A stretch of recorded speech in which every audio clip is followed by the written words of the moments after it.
नमस्कार दोस्तों, आप सुन रहे हैं आपका अपना और उज्जैन का पहला community radio radio Dastak 90.8 FM और मैं हूं आपकी दोस्त श्रेया। आप सुन रहे हैं मन की कलम से में उज्जैन के सुप्रसिद्ध रचनाकारों की रचनाएं, उन्हीं की जुबानी। आज इसी क्रम में हमारे स्टूडियो में पुनः उपस्थित है लोकप्रिय कवित्री एवं साहित्यकार डॉक्टर क्षमा सिसोदिया जी। आप हिंदी विषय से PhD होल्डर हैं। दोस्तों, जब इन्होंने पहली बार कलम चलाई तो इनकी कलम दहेज प्रथा के खिलाफ चली थी। लेखन क्षेत्र में डॉक्टर क्षमा सिसोदिया जी ने व्यंग्य रचनाएं और कई लघु कथाओं में अपना लेखन कार्य किया। दोस्तों, इनका जो पहला काव्य संग्रह प्रकाशित हुआ वो था केवल तुम्हारे लिए और लघु कथा संग्रह प्रकाशित हुए कथा शिपिका, कोई बंद है, दरकते पन्ने आदि। दोस्तों, क्षमा सिसोदिया जी रेकी में गोल्ड मेडलिस्ट भी रही है। ये हमारा सौभाग्य है कि आज ऐसी हस्ती हमारे बीच मौजूद है और डॉक्टर क्षमा सिसोदिया जी आज अपनी उन्हीं रचनाओं को हमारे रेडियो दस्तक के श्रोताओं के साथ साझा करेंगी।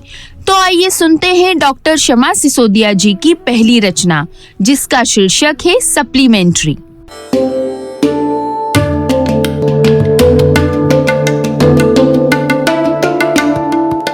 रेडियो दस्तक 90.8 FM पे मैं उज्जैन से डॉक्टर क्षमा सिसोदिया अपनी लघु कथा लेके उपस्थित हुई हूँ, जिसका शीर्षक है सप्लीमेंट्री।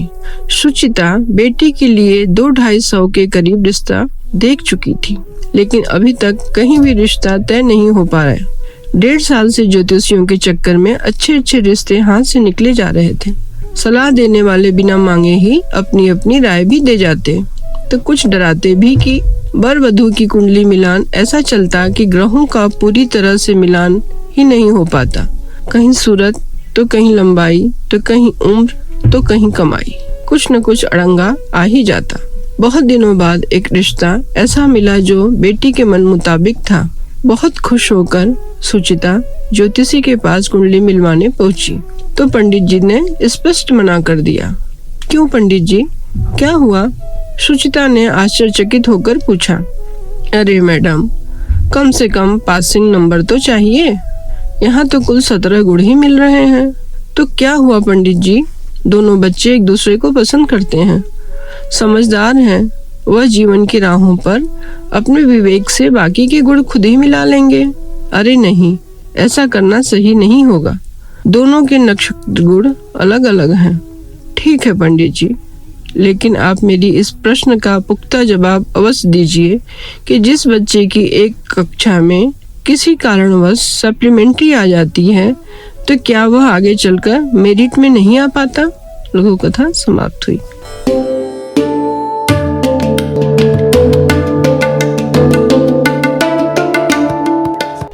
आप सुन रहे हैं आपका अपना और उज्जैन का पहला community radio radio Dastak 90.8 FM। दोस्तों, सप्लीमेंट्री। दोस्तों, ये शब्द सुनते ही जहन में एक अजीब सी कश्मकश दौड़ जाती है। सप्लीमेंट्री एक तरह से हमारे जीवन में आई हुई किसी बाधा के समान होती है। जब हमारे जीवन में कोई बाधा आती है या कोई मुसीबत आती है तो कुछ पल के लिए हम निराश होते हैं, पर उसका मतलब ये नहीं होता कि हम उसका समाधान निकालने में असमर्थ रहे। जीवन की बाधाओं का पूरी शक्ति के साथ सामना करने का महत्व बताती इस रचना के बाद आइए सुनते हैं डॉक्टर क्षमा सिसोदिया जी से अगली रचना, जिसका शीर्षक है श्रद्धा पर्व।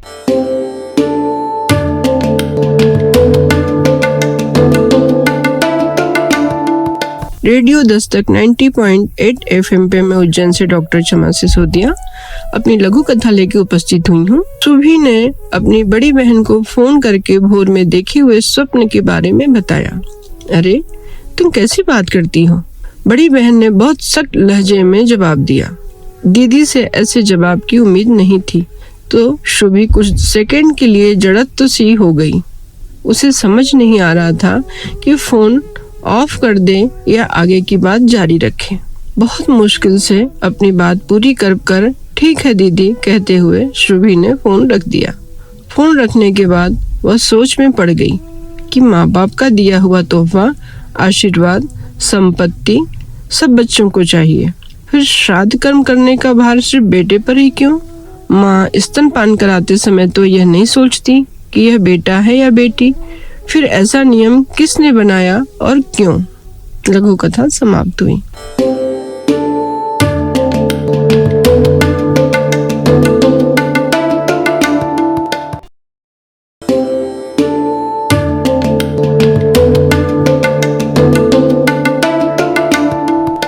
दोस्तों, हमारे हिंदू धर्म में श्राद्ध की मान्यता बहुत है।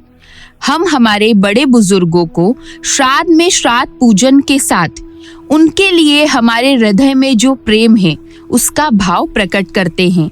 दोस्तों, हमारे बड़े बुजुर्ग हमें छोटे से बड़ा करने के लिए अपना पूरा जीवन काल लगा देते हैं।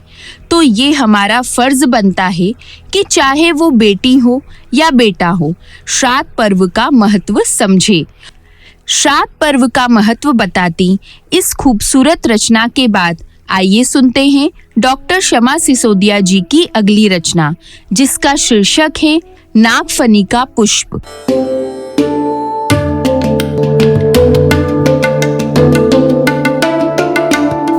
रेडियो दस्तक 90.8 FM पे मैं उज्जैन से डॉक्टर शमा सिसोदिया अपनी लघु कथा लेके उपस्थित हुई हूँ, जिसका शीर्षक है नागफनी के पुष्प। माता पिता के तमाम विरोधों के बाद भी रश्मि ने अपने विश्वास भरे अरमानों के साथ नीलेश का हाथ पकड़ लिया। शुरुआती दौर में तो दैहिक आकर्षण और घर गृहस्थी को सजाने संवारने में निकल गया, लेकिन कुछ दिन बीतने के बाद ही रोज रोज की किचकिच से उसके मन का सुंदर उपवन कीचड़ भरे दलदल में तब्दील होने लगा। वह अपने मन पर पत्थर रख बार बार कोशिश करती रही कि जीवन के उबड़ खाबड़ रास्ते पर प्रेम की घिसटती हुई यह गाड़ी कैसे भी पटरी पर आ जाए। लेकिन नीलेश का अहंकारी मन उस गाड़ी को फिर से उसी दलदल में ले जाता। लाख चाहने के बाद भी रश्मि अपने जीवन की बगिया में प्रेम रूपी उस पुष्प को नहीं उगा पा रही थी, जिसकी खुशबू पाने के लिए उसका मन दिन रात तरस रहा था। रश्मि द्वारा दिन भर के मान मनुहार को भूल शाम होते ही नशे की चाहत में नीलेश छटपटाने लगता और फिर शुरू होता। प्रतिदिन की तरह आज भी बीते रात की कहानी सुनाने के लिए ड्राइंग रूम में बिखरी बोतलें उसका इंतजार कर रही थीं।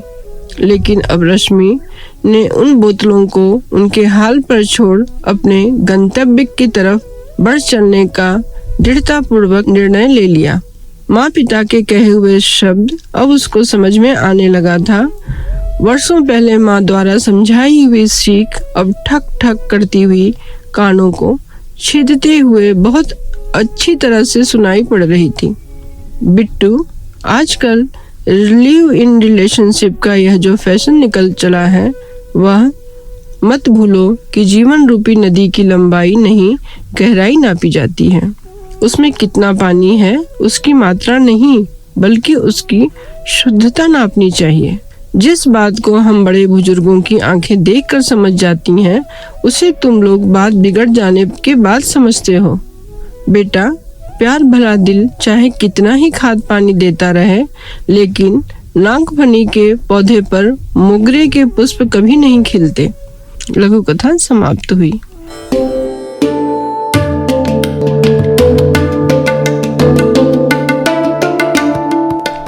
आप सुन रहे हैं आपका अपना और उज्जैन का पहला community radio, radio Dastak 90.8 FM।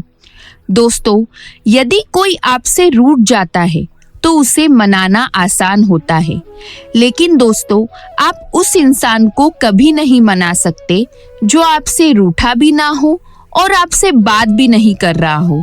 दोस्तों, यदि किसी के हृदय में आप वास ही नहीं करते हैं, तो आप अपनी तरफ से चाहे जितने भी प्रयास कर लो, आपको असफलता के अलावा कुछ हाथ नहीं लगेगा। और डॉक्टर शमा सिसोदिया जी की इस रचना में इस तथ्य को बहुत ही खूबसूरत ढंग से पेश किया गया है। इस रचना के बाद आइए सुनते हैं डॉक्टर शमा सिसोदिया जी से अगली रचना, जिसका शीर्षक है सुनोना।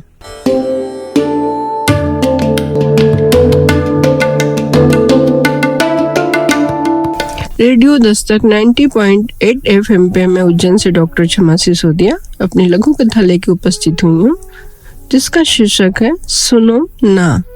सुनो, तुम मुझे औरों की तरह अपने घर से बाहर तो नहीं कर दोगी ना? देखो, इस बार तो मेरे बहुत सारे छोटे छोटे बच्चे भी निकल कर बाहर आ गए हैं। इस संक्रमण में दुनिया का हाल बेहाल है, इसलिए अभी इनका भी यहाँ रहना बहुत जरूरी है।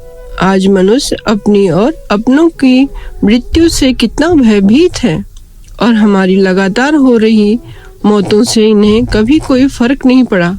दूसरे ग्रहों पर जाकर इंसान जीवन को खोज रहा है और पृथ्वी पर उगाई जान को खत्म करते जा रहा है। आज इस कंक्रीट भरे मशीनरी जीवन में तुम अपने ही मानवीय मूल्यों को भूलते जा रहे हो। इंसान के साथ तो हम हमेशा से ही मित्र बनकर रहे हैं, क्यों हमें दुश्मन बनाने पर तुले हुए हो? हम भी इंसानों की तरह ही कराहते और तड़पते हैं, लेकिन तुम लोगों को हमारी आहें कभी सुनाई कहाँ पड़ती हैं।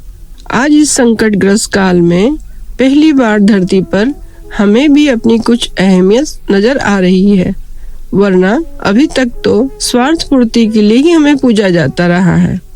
सुनो, सृष्टिकर्ता ने ही हमें भी इस धरती पर भेजा है।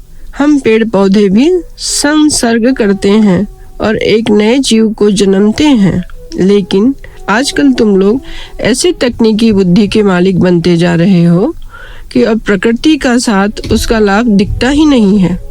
तुम ही लोग कहते थे ना कि हम जो देंगे प्रकृति हमें वही लौटाएगी। तुम लोगों ने हमें मौतें दी हैं, तो फिर दोस्त, यह बोलते हुए मुझे भी अच्छा नहीं लग रहा है, लेकिन एहसास तो कराना पड़ता है ना। आओ, अब प्रकृति की तरफ लौट चलो। क्यों भूल गए कि हम दोनों का रिश्ता तो सदियों से हाथ और आंसू का रहा है। तुम लोगों का रुदन अब मुझसे सहन नहीं हो रहा है। पेड़ से गिरते हुए पत्ते ऐसे लग रहे थे जैसे किसी बुजुर्ग ने सिर पर हाथ रख दिया हो। बगीचे के पेड़ पौधों से आने वाली इस तरह की आवाजों को सुनकर स्तब्ध सी निशा अपने आंचल को फैलाकर वहीं याचक मुद्रा में बैठ गई। लघु कथा समाप्त हुई।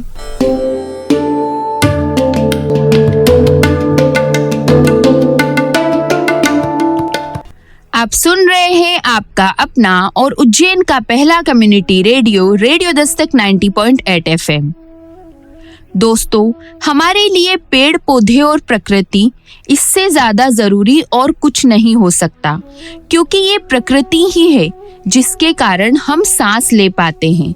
पर दोस्तों, इनका उचित मूल्य हमें तब ही समझ में आता है जब प्रकृति अपना रूप दिखाने लगती है, और प्रकृति अपना रूप दिखाने को विवश तब हो जाती है जब मनुष्य अपने स्वार्थ होने की सारी हदें पार कर देता है। दोस्तों, प्रकृति ने हमें बहुत कुछ दिया है, पर मनुष्य अपने स्वार्थ में जो हमें जीवन दे रहे हैं उनके बारे में ही सोचना छोड़ देते हैं। दोस्तों, यदि प्रकृति का इसी तरह से विनाश होता रहा तो हमारा विनाश होना भी तय है। और दोस्तों, डॉक्टर क्षमा सिसोदिया जी की इस रचना में पेड़ पौधे हमारे लिए कितने आवश्यक है, इसका बहुत ही सुंदर रूप में वर्णन किया गया है। इस अर्थपूर्ण रचना के लिए डॉक्टर क्षमा सिसोदिया जी का बहुत बहुत धन्यवाद कि आज आपने अपनी इन अमूल्य रचनाओं को हमारे रेडियो दस्तक के श्रोताओं के साथ साझा किया। एक बार पुनः आपका धन्यवाद। तो दोस्तों, आज मन की कलम से के एपिसोड में आपने सुना डॉक्टर क्षमा सिसोदिया जी की अद्भुत लघु कथाओं को।